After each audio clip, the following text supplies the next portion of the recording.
я стараюсь все больше осмысливать не только прошлое, наследие, историю, традиции, культуру, но и осмысливать самого себя, то есть духовно-нравственный смысл бытия.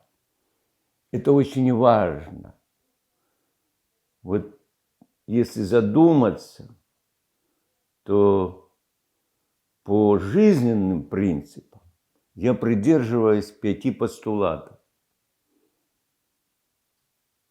Это первое. Познай самого себя, ибо в этом есть истина. Трудами праведными и полезными созидай добро. Храни историческую память и род свой. Не навреди. И последнее. Сохрани честь, веру и достоинство. И это не просто слова.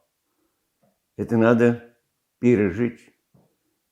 Это надо настолько посвятить себя, чтобы эта жизнь не казалась медом, а была удовольствием ради всех.